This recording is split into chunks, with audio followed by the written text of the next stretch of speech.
Hi everyone, so I'm here to talk to you about Electron.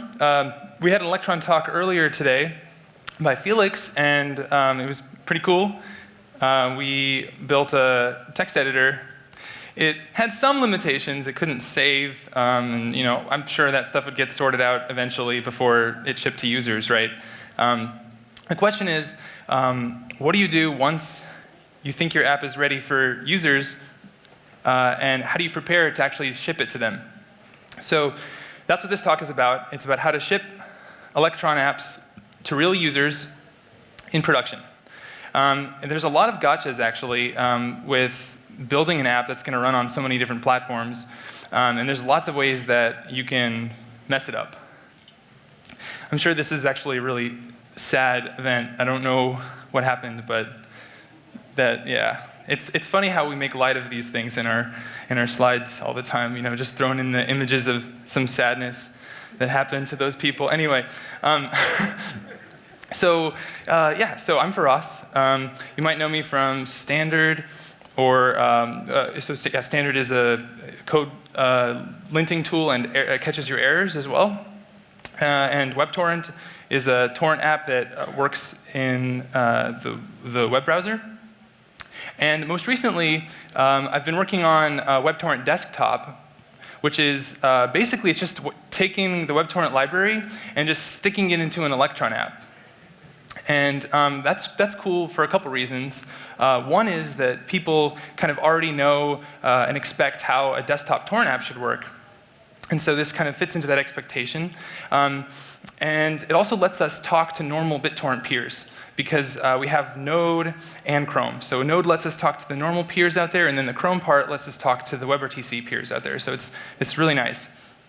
So I learned a lot of lessons while working on this, and so that's kind of what this talk's about. It's kind of a brain dump, actually, of just all sorts of things I ran into while working on it, and hopefully it's useful to you if you liked what you saw in Felix's talk and you're thinking about shipping an Electron app. So just a little bit about WebTorrent Desktop.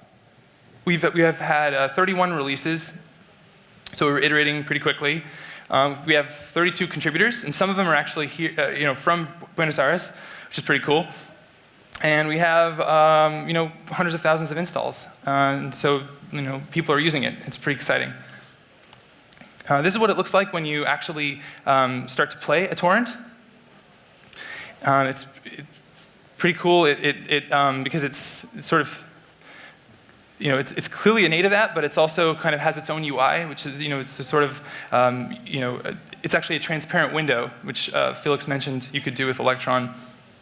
It goes kind of edge to edge. There's none of the default sort of UI that you see on a normal like Mac app, for example. And we also support like Chromecast and AirPlay, which you can see little icons there in the corner for. And that's cool because you can't do that from a web page without an extension. So like really there's kind of a mindset shift it takes to do a really good Electron app.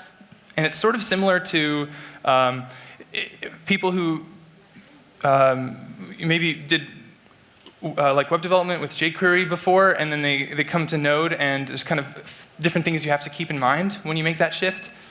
You have to think about security differently. When you make a buffer, for example, you get unzeroed out memory, so you have to think about that. And you have this long-lived session that persists around for days while it's running on your server. It's very different than the browser.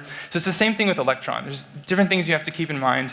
It's 90% the same because it's JavaScript and Node, but there are some differences. So there's kind of different sections I'm going to talk about. The first one is UX. So some of the stuff's trivial, some of it's pretty tricky. So the first thing here is really easy. Just web pages use the little hand cursor to indicate that something is clickable. Native apps don't do that. Native apps use the pointer. So you can see here, if I leave the slides, we can see like when I hover over these buttons, right? The mouse is, it hasn't changed. So it's like a very tiny thing, but it will make your app feel off if you don't get it right. So you can fix this with one CSS line. It's very easy. It's trivial. But you don't want to be in a situation where your app feels kind of in the uncanny valley, where it's not quite a real native app, it's not quite a web page, it feels off. So one thing you can do to make your app integrate more tightly into the OS is to use the menu bar. So here we see that this app here, doesn't happen to be an Electron app, but you see the idea is you can sort of show UI and put it in the menu bar. Don't go overboard with this, though. On Mac, at least, it's pretty common that apps don't actually use the menu bar very often. It's not the kind of thing where every app should just stick something in there. That tends to happen a little bit more on Windows. So they even had to make this little widget that sort of overflows your icons into it if you have too many. But yeah, you can create these icons on Windows pretty easily if it's suited for your app. So in WebTorrent, what we do is we do put an icon in there because we want to run in the background and continue seeding files when people close the window. So it's really nice in Electron that you can just assume that you're going to have the latest Chrome. You get rid of all of the challenges of making your code work cross-browser. But it's not completely without challenges. You still have to think about different platforms. So whereas before you might feature detect something and only use the feature if the browser supports it, in Electron, what you'll do is you'll often see things like, if I'm on a Mac, do this. If I'm on Windows, do this. And that's totally fine, and that's to be expected.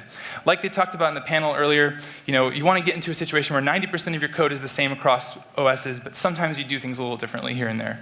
That's OK. So this is how you would handle this case. So on Mac, when you close all the windows of an app, the app still runs, stays running in the dock. So what we do here is when all the windows are closed, only if we're not on a Mac do we kill the app. Otherwise, we keep it running. We keep it running. So other things you can do, notifications, it's pretty trivial. This is a dock icon. When you right-click on the app, you can show menu items for the most commonly used features in your app.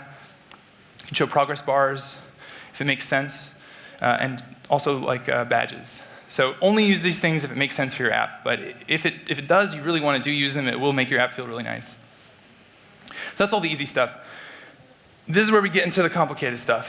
And I wonder how much of this is too much info for you guys. But I'm going to go into it, and we're going to see if we can do it.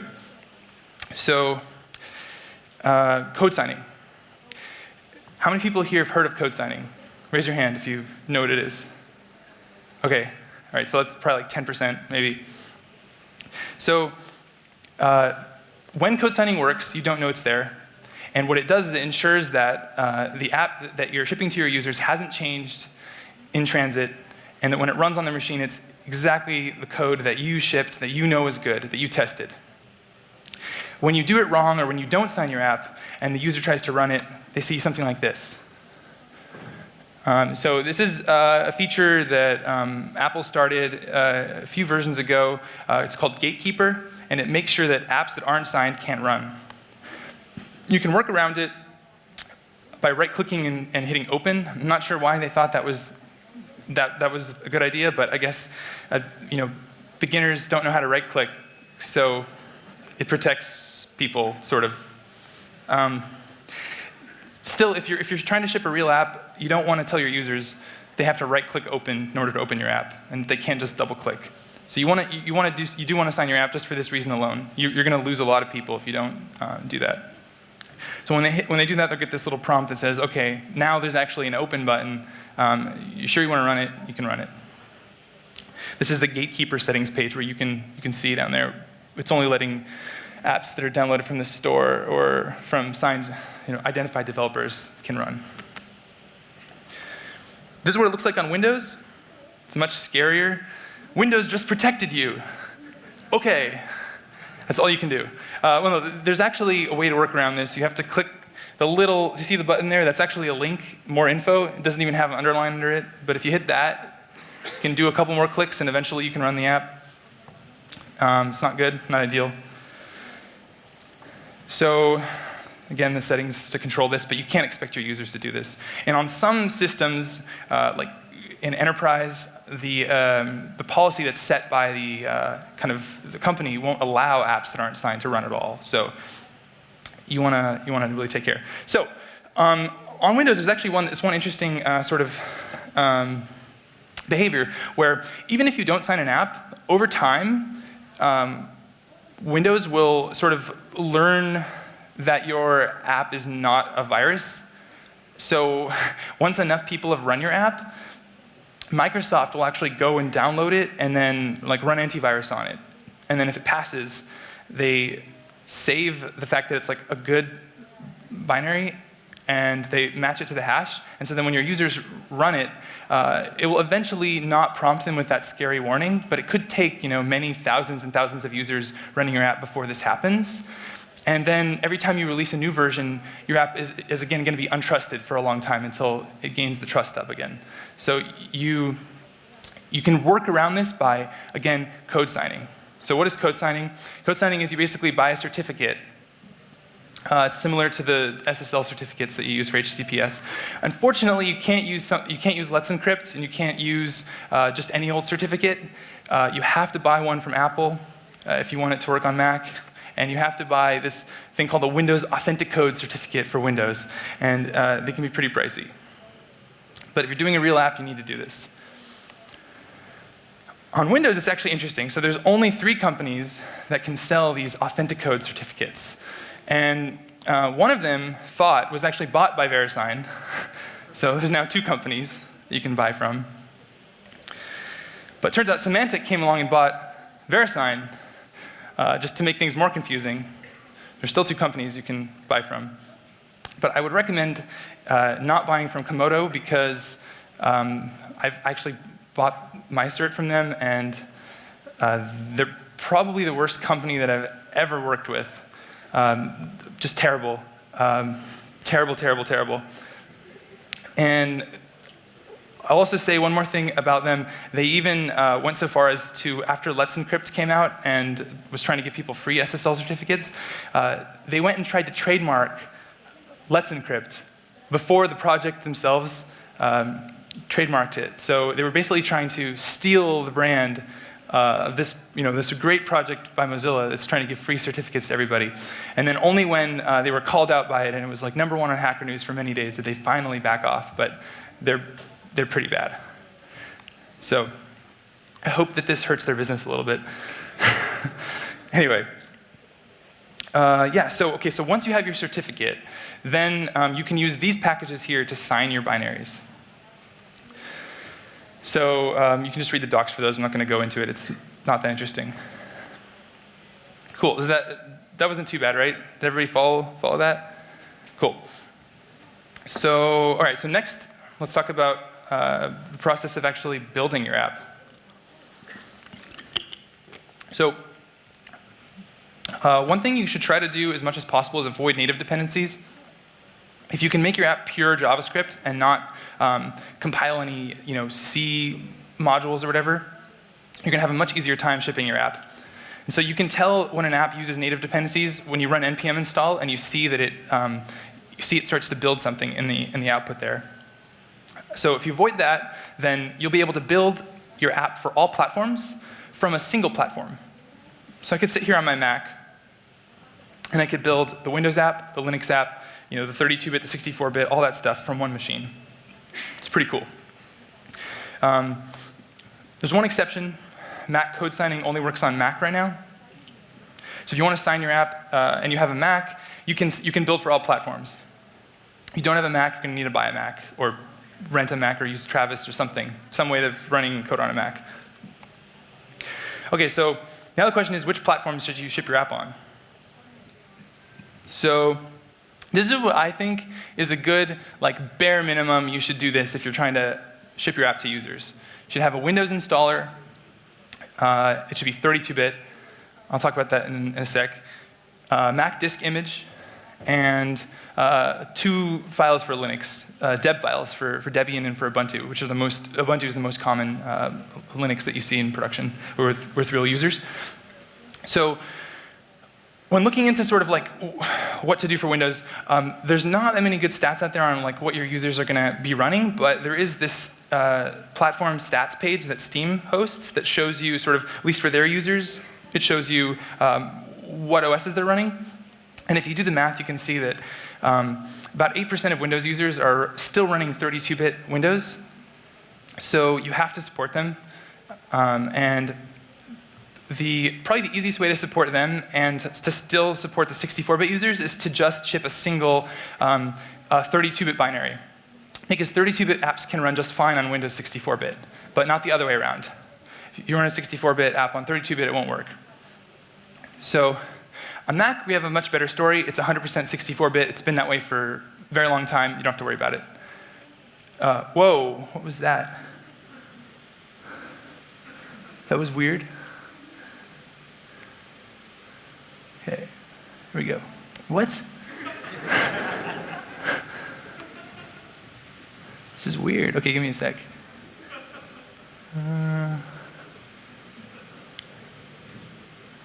Okay. Can I do this? Okay. All right. Cool. All right, that was weird. Okay, so this is the bare minimum. The reason why we ship 64 and 32 on Linux is because there's no stats on what people have, and just anecdotally, people open issues all the time and they say, oh, it doesn't work on my 32-bit, my customized Arch Linux that I compiled from scratch and my, custom whatever. So to basically make those people happy, you just ship a 64-bit and a 32-bit for them, and you don't, and they can figure it out. They're Linux users. They can figure out which one to download. All right, so we have these 4 files. This is what you're going to ship to your users. But if you want to be more complete, you can also create a 64-bit Windows installer, and you can also create these zip files for Linux users who can't open deb files because they're on some other weird thing that can't open them. By the way, there's just so many versions of Linux out there. It's crazy. Never-ending issues from Linux users, I have to say. Yeah. Anyway. Okay, so now we have this many files. It's ballooning. If you want to go even above and beyond that, you can compile it for ARM architecture as well, so it can run on people's Raspberry Pis. You can stick it in the Mac App Store, the Windows Store, the Ubuntu Software Center. You can go as crazy as you want with this. But I'm not going to cover that in this talk. What? Okay. All right. I think it's because I'm hitting the right arrow instead of down. Okay.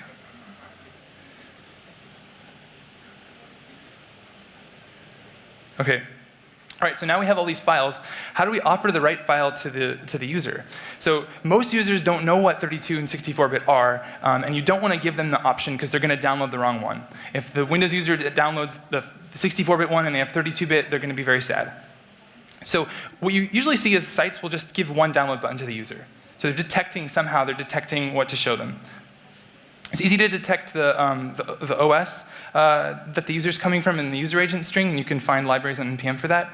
But what I couldn't find was how to detect the architecture. So I wrote a little module that helps with this. It's called Arch. It's based on the OS Arch call that comes with Node. But the difference is OS Arch just tells you the architecture that the Node.js binary was compiled for. And that can be, like, you can run 32-bit Node on 64-bit computer, and this is going to give you the wrong answer. So what you really want is the architecture of the operating system itself, and you want to do this in the browser.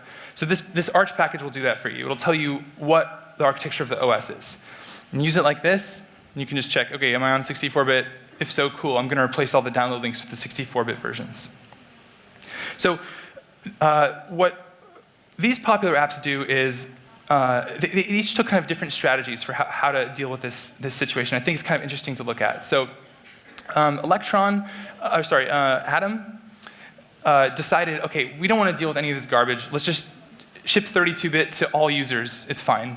We're not even going to have a 64-bit version on Windows. Slack said, all right, we're going to ship 32-bit to all of our users, and then we're going to have the auto-updater point to different endpoints depending on whether they're on a 32-bit machine or a 64-bit machine. So everyone starts out on 32-bit, but then when the next version of Slack comes out, the users who are running on 64-bit machine get updated to the 64-bit version. So that's pretty clever. with, oh my God.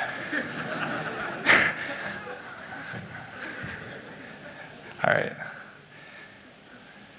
Okay. Here we go. So with WebTorrent, what we decided to do is kind of a hybrid. So we show the right download link for our users initially, and then we also try to update them onto the right one if they didn't download the right one and our detection didn't work. And the reason why we care a lot about this is because torrent apps actually tend to have a lot of data moving around, a lot of stuff in memory. If you have a 32-bit app, you're limited in your address space. So you can actually get errors where you run out of memory entirely. Okay, so next, let's talk about updates. So the auto updater that I mentioned, it's really easy to use. You just basically tell it the URL where it can find the new versions of your app, and you call check for updates. And then you're going to get these events telling you kind of whether it found an update or not. But the thing is, what do you do when you actually find an update? Should you show the user a message about it? I mean, this is one option. It's a very popular option. But the thing is, normal users just hate update prompts. It's really bad. They're toxic. So one popular approach is silent updates. This is what Chrome does. This is what most Electron apps do. And this is what WebTorrent Desktop does, too. You can give your users a way to opt out if you really want to. That's a good idea. But making it not throw up prompts every time they open the app is a really good idea. So the thing is, though, auto-updaters are pretty scary, and Adam just talked a little bit about some security stuff, and this is something you really have to keep in mind when you're doing anything with an auto-updater, because you have the power with one careless mistake. You have your code signing key leaks out, somebody steals it, and then they can now auto-update all of your users onto a version of your app that's hacked, or a version of your app that just turns them into giant botnet. So you have to be very careful. You have to take it very seriously. And if you don't know what you're doing and you're not willing to take it seriously, you shouldn't include an auto-updater in your app. Just don't do it. It's too much of a risk, and it's just you have to be responsible. So the best thing to do is to completely air gap your code signing keys on another machine and then build your app there. If you can't do that, the next best thing is to just put your keys on a USB stick and plug it in only when you're doing the build, and then unplug it afterwards. So if you get malware on your computer or something, it can't just find your keys. Of course, always use HTTPS to serve your app to your users, and for all communication that your app does back to the server, your auto-update URL endpoint should obviously be HTTPS.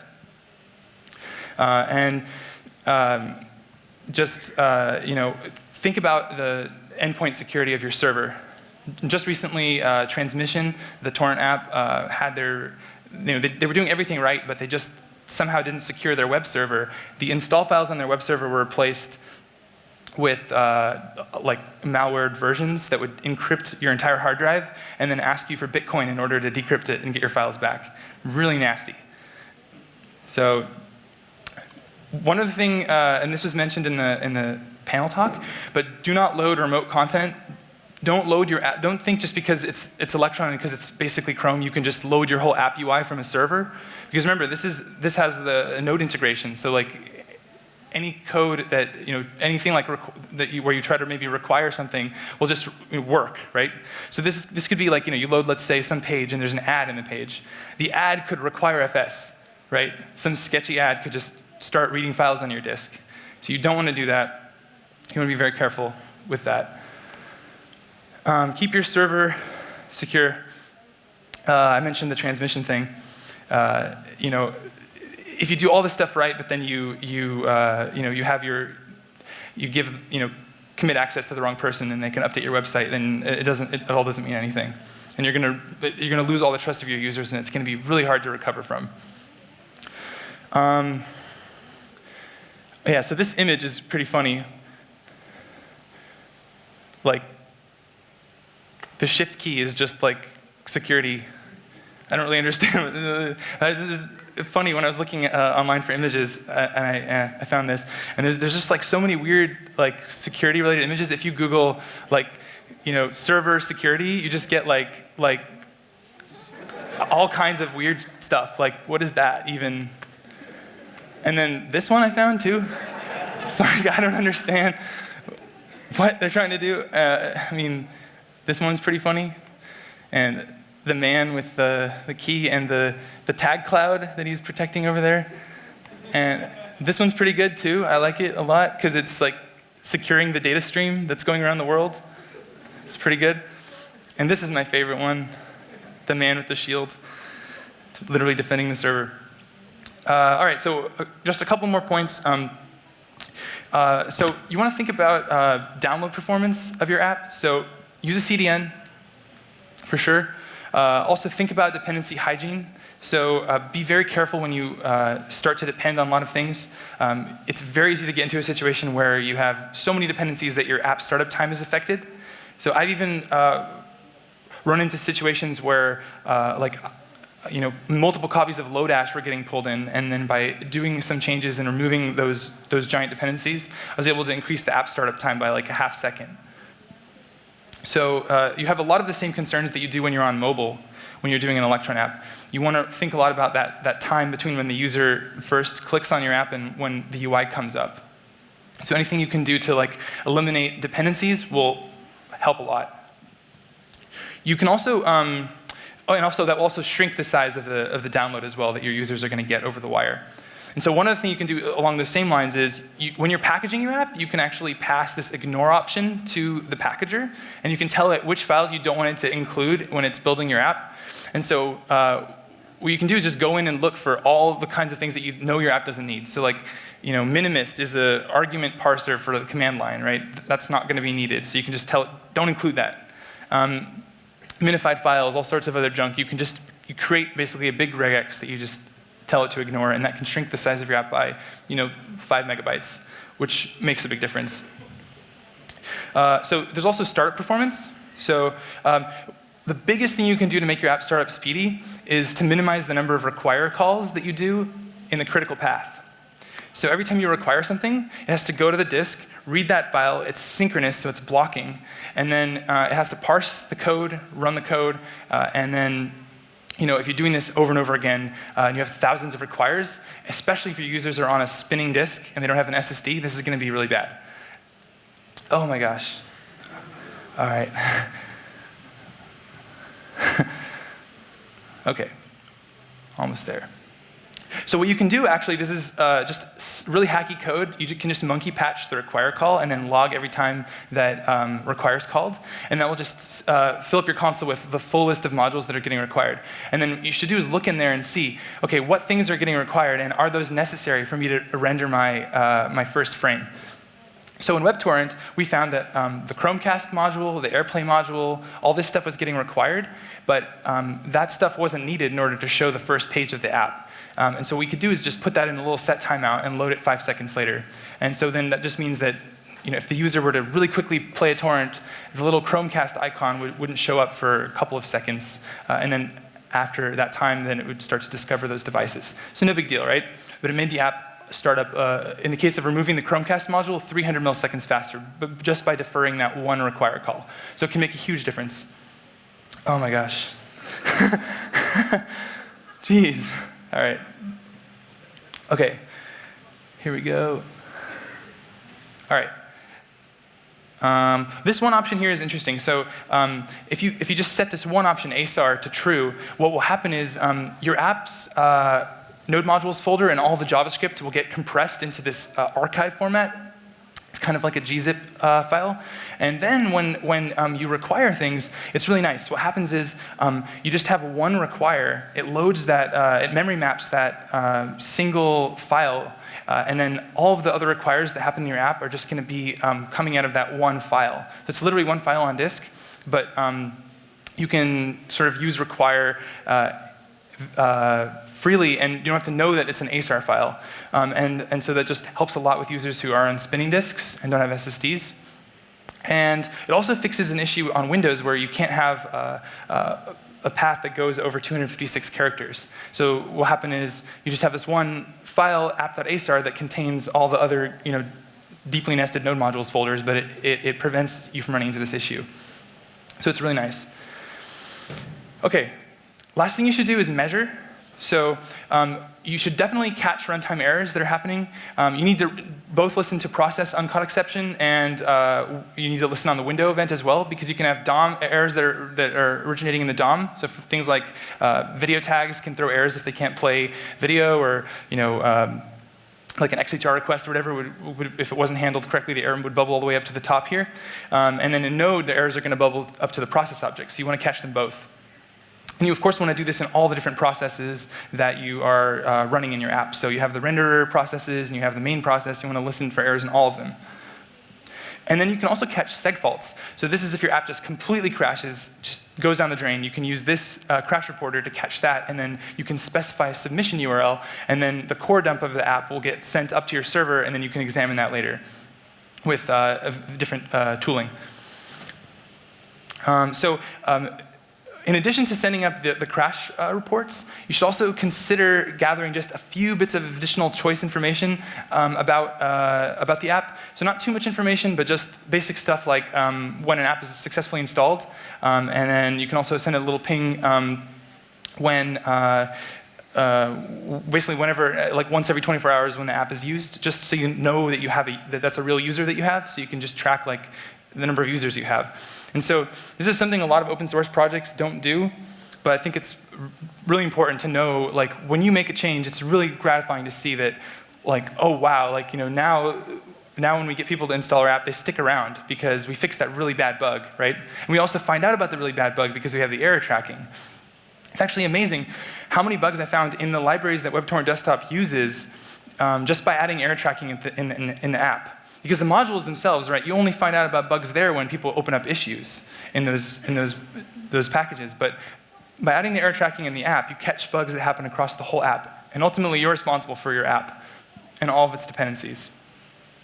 So this is a graph that we created for, like, we basically took the data that we gathered and then just rendered it like this. So you can see the green lines are each release of the app, and then the blue line is how many errors users, or it's actually the percentage of the reports that were sent to us that contained any errors. So you can see there was a time when, like, every report which is sent like once every day, a fifth of our users had experienced some error during that day. And now it's down to 10%, which still isn't very good. But yeah, we're doing better and better. Yeah. And then this is another really cool one, version skew. So this graph right here is what an auto updater will do to your versions. You see every time a release comes out, like look at the very farthest green line. That was the last release we did. So as soon as that came out, the previous version just starts tanking in usage, and then the latest version goes up. And now you can see, like a couple of months after that release, the most recent version is used by 90% of users. That's really good. That's a great situation to be in. So if you measure, and you release, and you repeat, and you have these graphs to motivate you, then you'll end up in a really good place eventually. So this allows you to keep improving. So, thanks.